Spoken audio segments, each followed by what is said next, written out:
Right before we jump into the real-world review of the 5DSR, if you haven't signed up for the FroKnowsPhoto email list, go over to FroKnowsPhoto.com, look for this orange box, put your name, email address in it, hit send it, and I will send you a free guide to capturing motion in low-light situations. Jared Polin, FroKnowsPhoto.com, and this is a real-world review of the Canon 5DSR.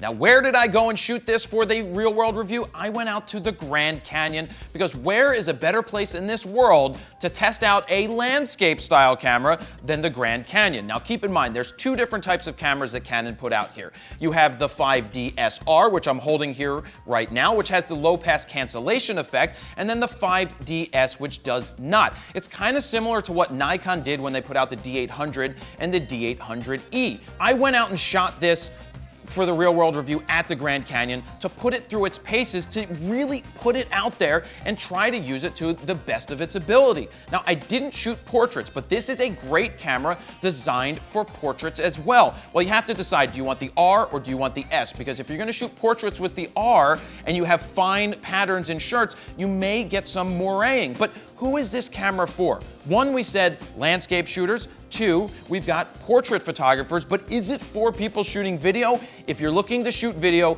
this is not the camera for you.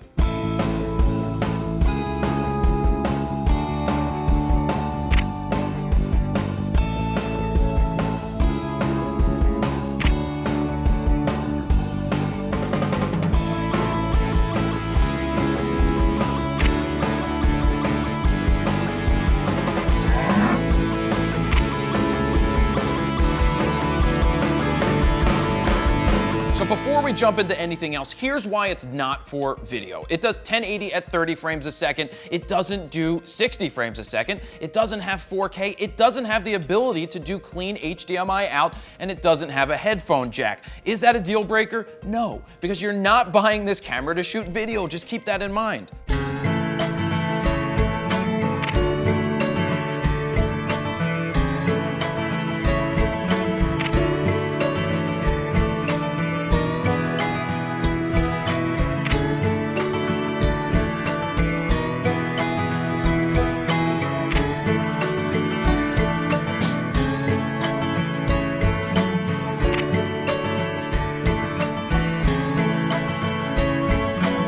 So we all know that this camera has 50.6 megapixels. That is a ton of megapixels to squeeze into a full-frame sensor. Now, there are always trade-offs that come with that, and one of those things is its high ISO capability, but keep in mind, this camera is not designed for that. It's not meant for that. It's meant for the landscapes, it's meant for the portraits, and speaking of portraits, if you're a studio shooter, this has built-in USB 3. So that means when you're transferring your files tethered, it's going to move a hell of a lot quicker than USB 2.0. So that is an awesome function and feature that they added to this camera. Now, what I noticed when zooming in on the computer to see the resolution at 3:1, oh my God, was that insane. We could make out Todd in the distance 3:1. You have it all the way wide, what the picture looks like, and then when you go 3:1 and you go bam, look at that. Yes, that is a ton of resolution, and it still maintains the quality. So if you are a cropper, if you're somebody who likes to crop and that is your thing,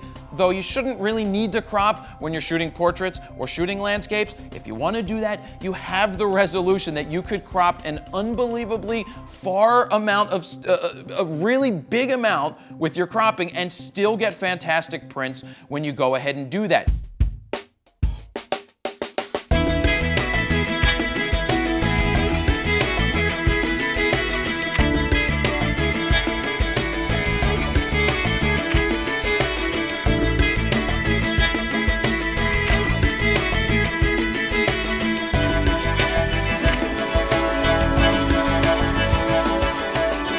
Canon added something new in here, a 1.3x crop mode and a 1.6 crop mode. It's the first time they've done that. Nikon has done that before. I still don't see that as a necessity in a camera like this. When it's designed for landscapes and it's designed for portraits, you really don't need to worry about the crop factor in the camera. I rather have the ability to get the full frame and crop later if that's what you want to do.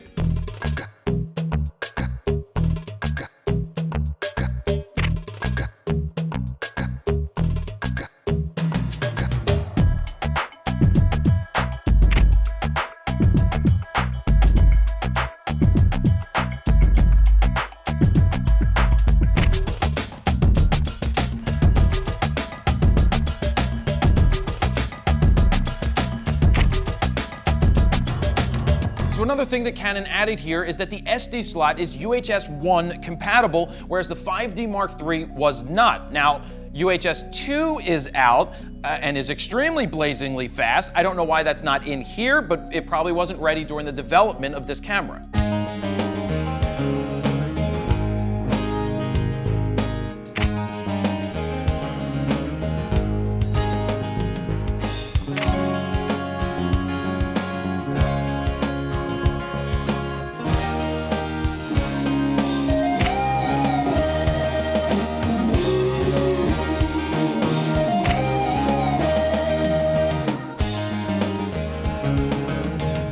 So we hit some of those specs right now, but let's talk about really using this in the real world. Now, putting it in your hands, it's going to be the same exact camera as the 5D Mark III. The design of it, the buttons, the only thing that is different, there's some slight changes inside the camera. You have a picture style that allows you to fine-tune the sharpening. That's if you're shooting JPEG or if you're doing video, that's the only places you're gonna see that effect.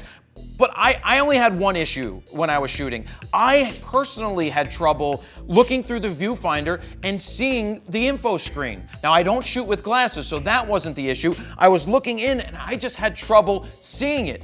I had trouble seeing it in bright daylight. I had trouble seeing it almost in the darkness here in the loft. That was just something for me. Now, I don't know if that's because this is number 21 camera, meaning the 21st one that was built, or it's just me not being used to shooting with a camera like this. I don't know. It's not a deal breaker, of course, because you get used to it and you just go out there and shoot. But I really enjoyed shooting this. It feels great in the hands. And one of the things I was super surprised about was how silent the shutter is. It's not a silent shutter mode. Listen to this.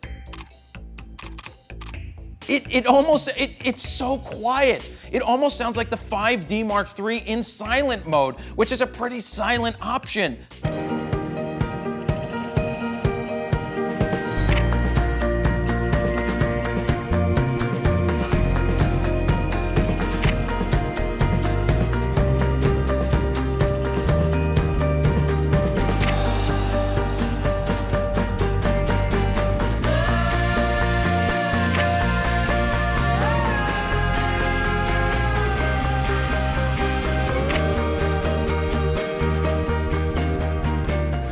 Five frames a second with a camera like this pumping 50.6 megapixel files through it, that's where you need that speed of those UHS 1 cards and everything along those lines.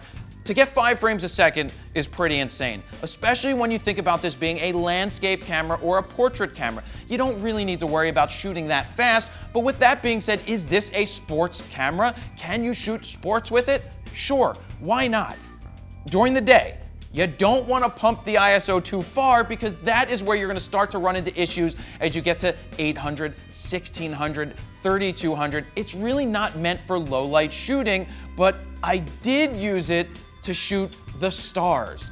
The picture that I captured all of the meteor showers in, unbelievable, shot at 3200 ISO. It looks fine. Honestly, you can't tell between stars and grain. I mean, you can when you take a look, and I have put up DNG files for you guys to look at. You can download those files and pixel peep all you want.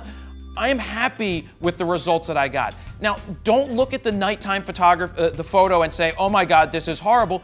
You have to look at it and say, that's not what this is for. But you can look at the landscape photo shot at 100 ISO and say, wow, look at the quality, look at the colors. I'm not gonna sit here and talk about dynamic range because it's just not something that I sit there and care about. I care about shooting the camera. I care about putting it into the real world and using it, and that's exactly what I did there. So a lot of these functions and features are awesome, and that's one of the things that I really like.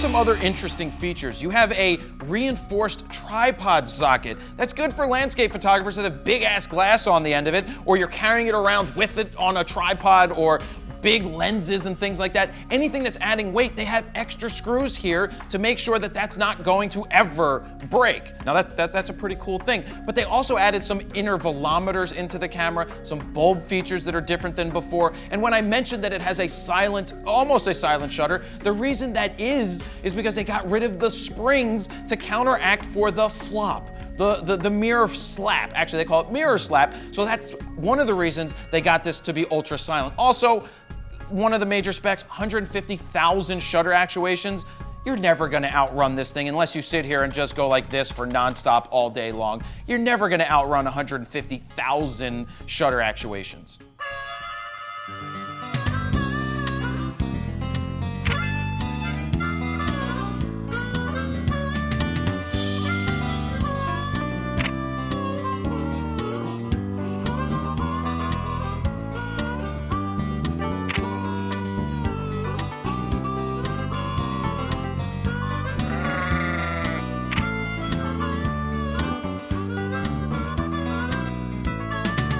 So with the built-in intervalometer, you have the ability to do time-lapse photos, but do something that's pretty cool right in the camera. After your time-lapse photos are done, you can have the camera compress it into a video file for you. But you're gonna wanna make sure that because they're gonna be JPEGs, that you have your picture style set properly so that the video ends up looking pretty good. Now, if you're a menu tweaker, you like to go into your menu and set your favorites, you now have 5 menus to set your favorites to. That's pretty much the whole entire menu system, but now you can do that and put them in the order that you want so that you can get to them within 5 different menus.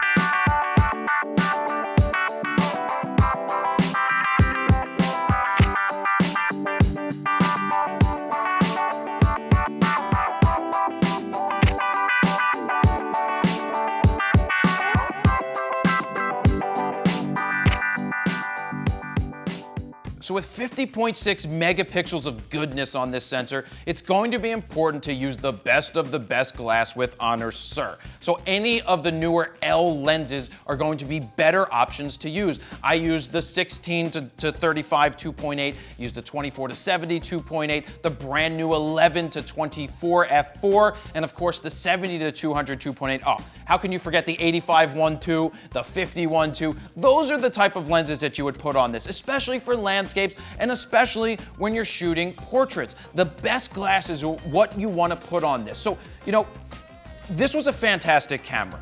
Yes, it didn't change very much in terms of the design of the camera, but it's the innards that matter. The larger megapixel sensor, the ability that you can cancel the low pass filter with the 5DS version, the quicker transfer rates that you can do if you're shooting tethered for the studio. But in my real world review out at the Grand Canyon, I used it for the landscapes. I'm very happy with the colors, the sharpness, the quality, the feel of the camera. For me, the whole point to the real world reviews is to get out into the world and just use the camera. Don't sit here and call out the most minuscule specs and say that this is the biggest thing in the world, because the only thing that matters is that you come home with fantastic results, fantastic raw files that you can tweak and make to your liking and share with the rest of the world. And this camera is giving you that ability. So whether you go with the 5DS or the 5DSR, you know you're getting a quality camera, you know you're getting a quality file. So just remember that this is not meant for high ISO. It's not really meant for the action sports, but the focusing system is fantastic. So just keep those things in mind. And to pretty much wrap it all up, I'm gonna let you download the raw files, a certain amount of them, so that you can pixel peep for yourself, you can edit them, you can do whatever you would like with them. And if you go ahead and share them or print them or post them, please make sure that you give me proper credit at FroKnowsPhoto wherever it goes so people know that they came from me. So that is where I'm gonna leave it. A big thank you to Canon for sending us this so that we could take it out to the Grand Canyon and put it through its paces. And that is a real world review of the 5DSR. Jared Polin, FroKnowsPhoto.com. See ya. Thank you for watching this real-world review of the Canon 5DSR. If you're on YouTube, go ahead and hit the subscribe button. And if you're on Facebook, give it a like and a share so other people can enjoy it.